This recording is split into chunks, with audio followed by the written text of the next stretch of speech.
Good morning dear students. बेटा आज हम अपनी लिटरेचर बुक का चैप्टर 4 जिसका नाम है My Experiments with Truth, written by M.K. Gandhi means Mohandas Karamchand Gandhi के द्वारा जो लिखी हुई है ये lesson My Experiments with Truth, ये रीड करेंगे। माई एक्सपेरिमेंट्स विद ट्रूथ एक ऑटोबायोग्राफी है महात्मा गांधी जी के द्वारा लिखी हुई। ऑटोबायोग्राफी क्या होती है?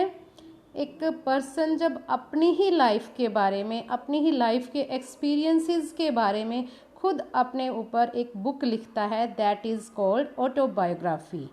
तो ये माई Experiments with truth M.K. Gandhi की एक ऑटोबायोग्राफी है, उन्होंने खुद लिखी हुई है ये बुक। और जो आपका ये लेसन है माई एक्सपेरिमेंट्स विद ट्रूथ, ये एक छोटा सा एक्सट्रैक्ट लिया हुआ है उस बुक में से, ऑटोबायोग्राफी में से। Is it clear? और इस लेसन में माई एक्सपेरिमेंट्स विद ट्रूथ में, जैसा कि नाम से ही आपका क्लियर है, महात्मा गांधी जी ने अपना ट्रूथ के प्रति जो एक्सपीरियंस है, एक्सपेरिमेंट है कि उसे सच बोलने का क्या फ़ायदा हुआ और झूठ बोलने का क्या नुकसान हुआ, इसके बारे में उन्होंने अपना एक्सपीरियंस शेयर किया है, एक्सपेरिमेंट्स किए हैं कि सच बोलने से कैसे। इस लेसन में गांधी जी ने अपना स्टीलिंग का एक्सपीरियंस भी शेयर किया है कि जब उन्होंने चोरी की तो उसके रिजल्ट्स क्या हुए। और आपको सभी जानते हैं, हम सभी की हर इंसान मिस्टेक्स करता है, गलतियां ऐसा कोई भी नहीं है कि जो नहीं करता, लेकिन हमें उन गलतियों को, उन मिस्टेक्स को अनदेखा, इग्नोर नहीं करना चाहिए। उसके रिजल्ट्स को देखकर हमें अपने आप को इम्प्रूव करना चाहिए। इस लेसन में महात्मा गांधी जी ने अपना स्टीलिंग का एक्सपीरियंस शेयर किया है। अपनी स्टडीज़ को जब उन्होंने निगलेक्ट किया, अनदेखा किया, उसका क्या रिज़ल्ट हुआ उसको शेयर किया है। और उसके बाद उन्होंने अपने इस मिस्टेक को कैसे इम्प्रूव किया। फिज़िकल एक्टिविटीज़ में वो पार्टिसिपेट नहीं करते थे। इनसे सारे एक्सपीरियंसेस उन्होंने इसमें शेयर किए हैं कि इन एक्सपीरियंसेस का उनकी लाइफ पर क्या इम्पैक्ट पड़ा और क्या बुरा प्रभाव पड़ा और क्या उनका अच्छा प्रभाव पड़ा। Is it clear? तो आज हम यही लेसन रीड करेंगे, My Experiments with Truth by M.K. Gandhi. इसमें हम थोड़ा सा प्री रीडिंग टास्क भी देखेंगे। प्री रीडिंग टास्क में टू एरर इज़ ह्यूमन, कि गलतियां करना ह्यूमन बीइंग का स्वभाव है, हम सब गलतियां करते हैं। All human beings make mistakes but the best of the lot learn from their mistakes and to improve. लेकिन सबसे अच्छी बात जब हम गलती करते हैं तो क्या होती है कि हमें अपनी मिस्टेक्स से सीखना चाहिए एंड ट्राई टू इम्प्रूव, और अपनी मिस्टेक को कि जिससे वो गलती हमारे से पहले दोबारा ना हो, ऐसे इम्प्रूव करना चाहिए। Now the question is, have you ever made any mistake, कि क्या कभी आपने कोई गलती की है। नेक्स्ट है आपका, what did you learn from it. अगर आप कभी कोई मिस्टेक करते हो तो हम उससे कुछ ना कुछ ज़रूर सीखते हैं। कोई छोटी से छोटी भी गलती अगर आप करते हो तो देखना उसका रिज़ल्ट क्या होता है और फिर उसका असर आप पर क्या पड़ता है और आपको क्या सीखने को मिलता है उस मिस्टेक से। तो हमेशा हम कुछ ना कुछ अपनी गलतियों से सीखते हैं, लेकिन गलती करना तभी फ़ायदेमंद होता है जब हम उसे सीखने के बाद कि हमारा रिज़ल्ट क्या निकला, इससे गलत रिज़ल्ट क्या निकला, अगर हम उसे इम्प्रूव करते हैं, वो गलती दोबारा नहीं करते। What do you do when you find a drawback और वीकनेस, कि जब तुम्हें कोई कमी मिलती है अपने में या कोई वीकनेस मिलती है तो आप क्या करते हो। Try to improve yourself, try to forget it and don't care at all, try to hide it from others and try to lay the blame on others। First, क्या आप अपने आप को इम्प्रूव करने की कोशिश करते हैं कि ये गलती मैं दोबारा नहीं करूँगा, या फिर उस मिस्टेक को भूल जाते हैं और केयर नहीं करते, जरा सी भी होगी कोई बात नहीं। ऐसा हमें कभी नहीं करना चाहिए। ट्राई टू हाइड, और हमें दूसरों से अपनी गलती को छुपाना भी नहीं चाहिए।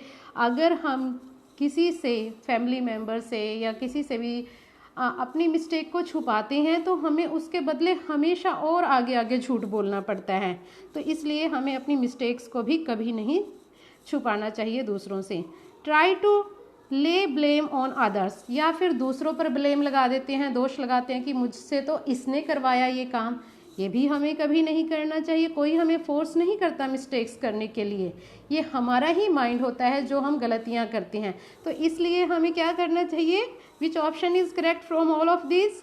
ट्राई टू इम्प्रूव योरसेल्फ, कि हमें अपने आप को सुधारना है। Let's start the lesson now.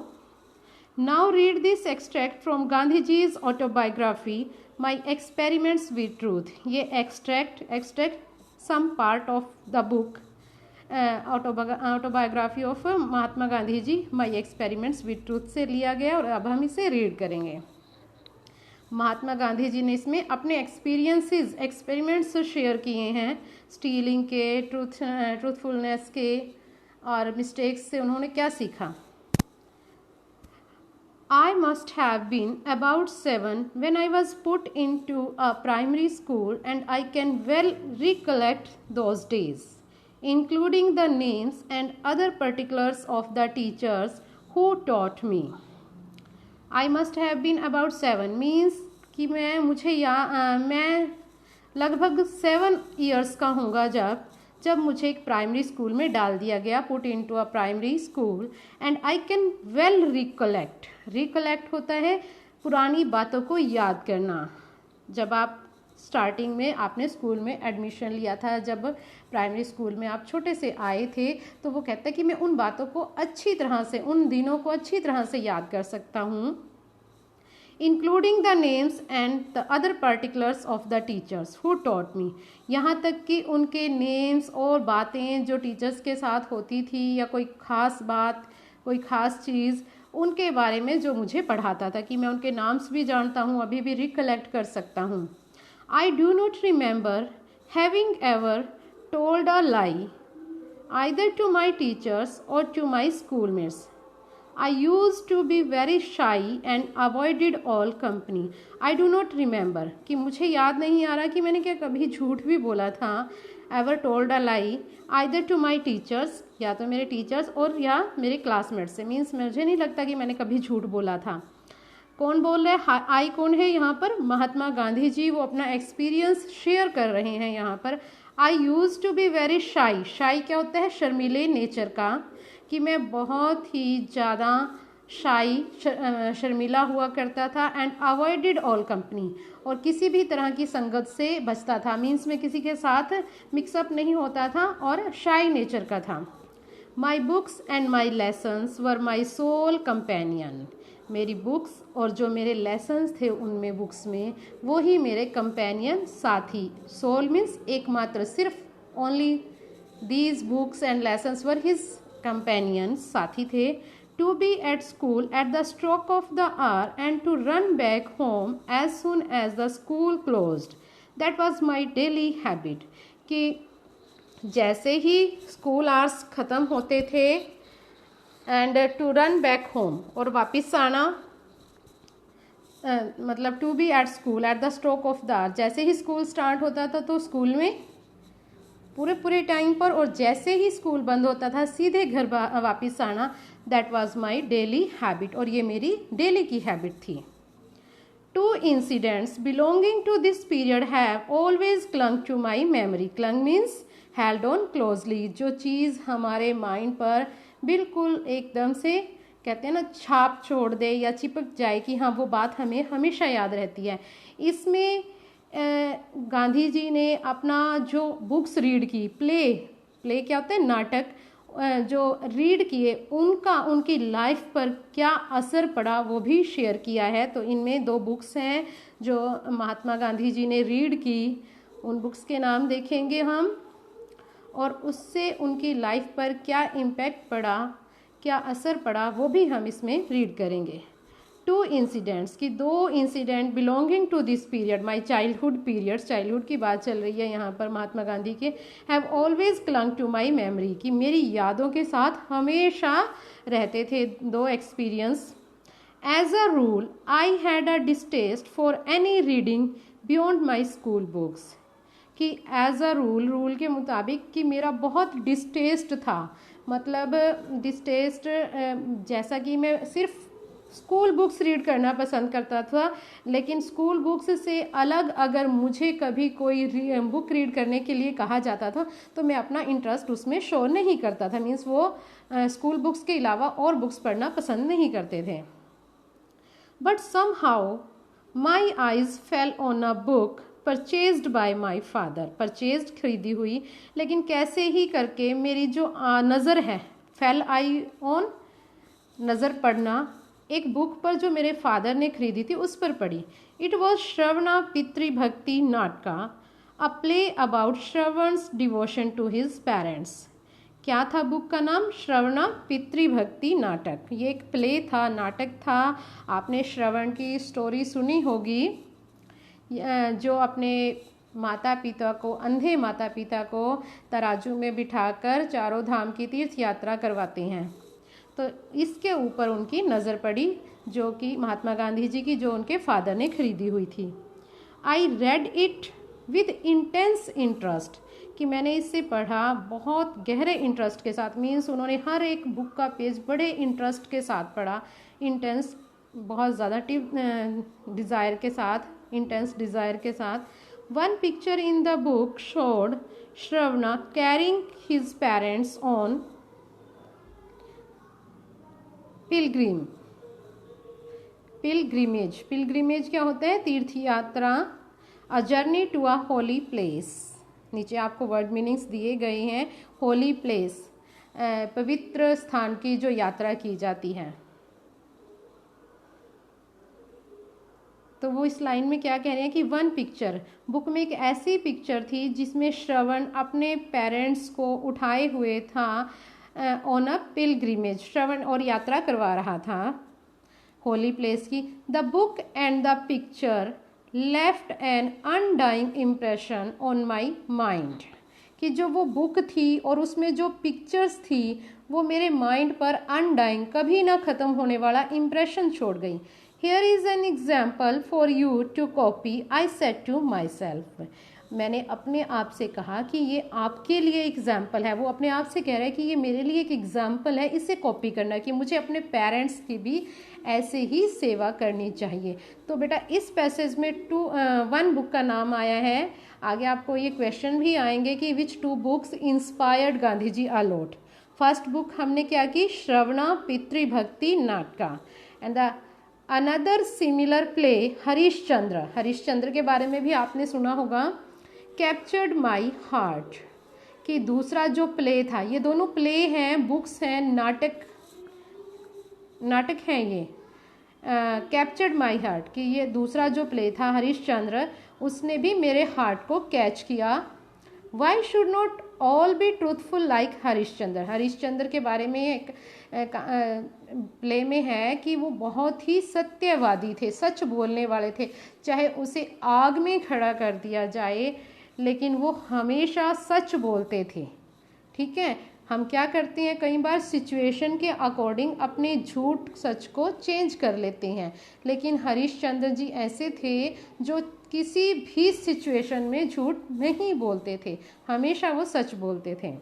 तो इसमें क्या कह रही हैं Gandhi ji? Why should not all be truthful like Harishchandra, कि क्यों नहीं हरीशचंद्र जैसे हर किसी को सत्यवादी होना चाहिए, सच बोलने वाला होना चाहिए। Was the question I asked my self day and night. और यही क्वेश्चन मैं हमेशा अपने आप से दिन रात पूछता था कि क्यों नहीं हर कोई हरीशचंद्र जैसा सत्यवादी है। Next, to follow truth and to go through all ordeals Harishchandra went through was one ideal it inspired me. Ordeals means painful experience. कि to follow truth and to go through all ordeals Harishchandra went through was one ideal it inspired me. कि सच को follow करना और painful experiences में से गुजरना, जितने मर्जी पेनफुल एक्सपीरियंसेस थे वो उनमें बड़ी आसानी से निकल जाते थे और हमेशा सच को फॉलो करते थे। ये मेरे लिए एक आदर्श था जिसने मुझे इंस्पायर किया, प्रेरित किया कि मुझे भी सच बोलना चाहिए। There was another such incident during the time when I was in 7th standard, कि एक और ऐसा एक्सपीरियंस था मेरी लाइफ में इस टाइम में जब मैं 7th स्टैंडर्ड में था, 7th क्लास में था. Dorabji Jimmy the head master was very popular among the boys as he was a disciplinarian, a man of method and a good teacher.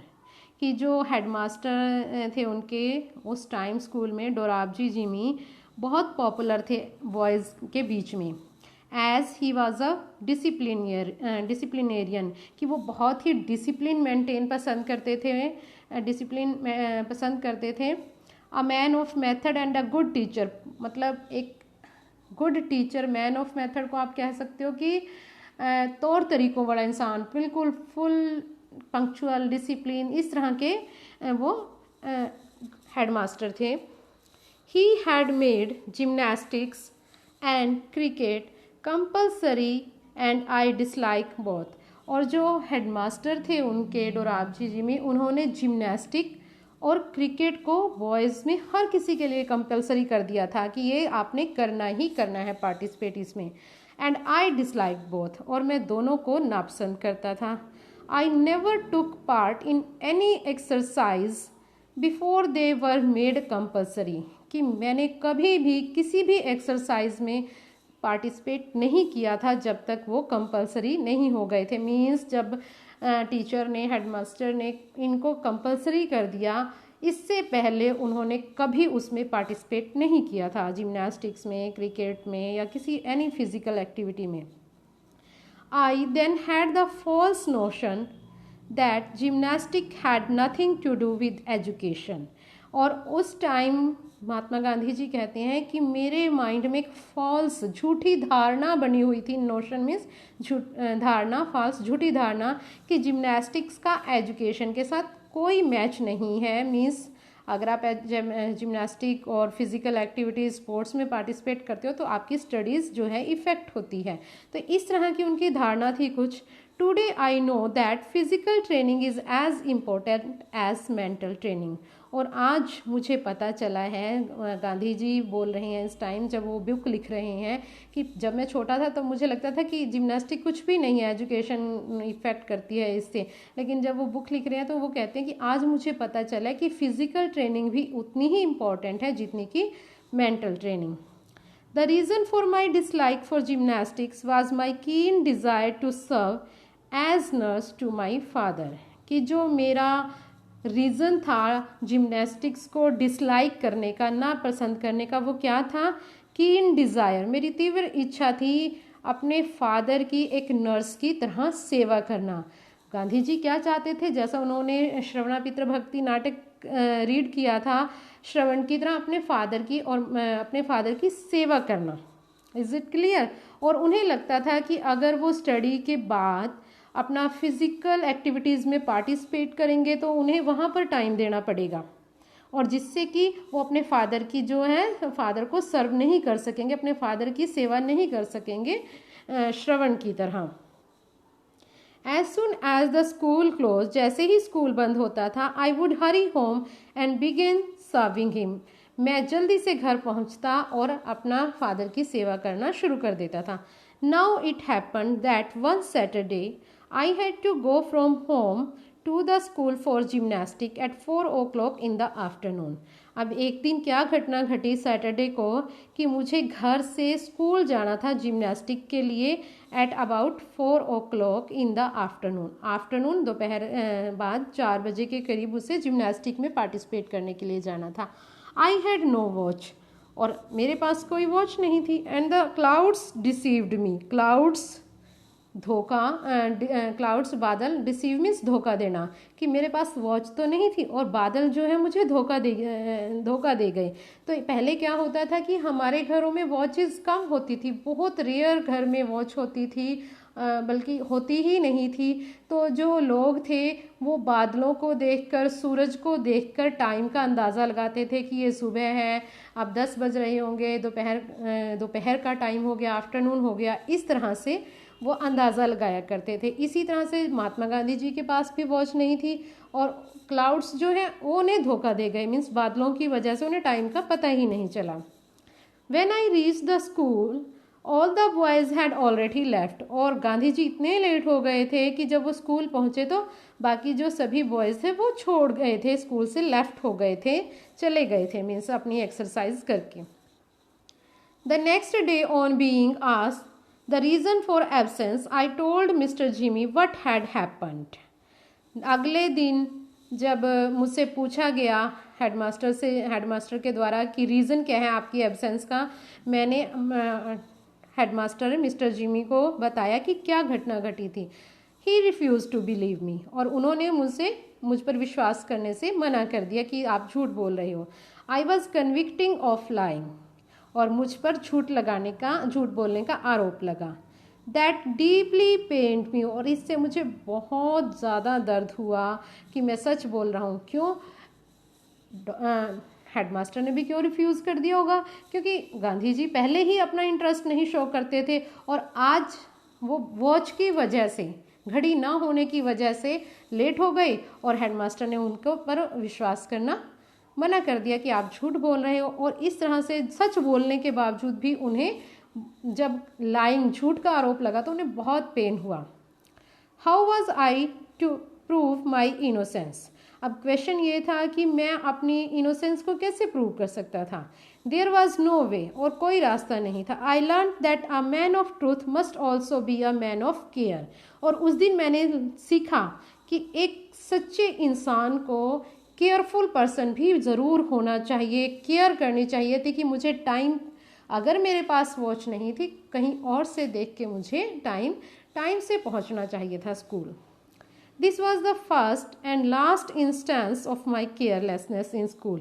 और इस एक्सपीरियंस से जब सच बोलने पर भी उन्हें झूठ का आरोप लगा तो उन्होंने क्या सीखा कि एक इंसान को सच्चा होने के साथ साथ केयरफुल भी होना चाहिए, अपनी ड्यूटीज़ करते हुए बिल्कुल केयरफुल होना चाहिए। और उन्होंने ये सीखा कि केयरलेस नहीं करनी बिल्कुल भी। और ये उनकी केयरलेसनेस का लास्ट एग्जाम्पल था स्कूल में कि उन्होंने जिम्नास्टिक में टाइम से नहीं पहुँचे वो। नेक्स्ट पार्ट हम नेक्स्ट वीडियो में रीड करेंगे। आप इस लेसन को दोबारा से रीड करेंगे। Thanks, have a nice day.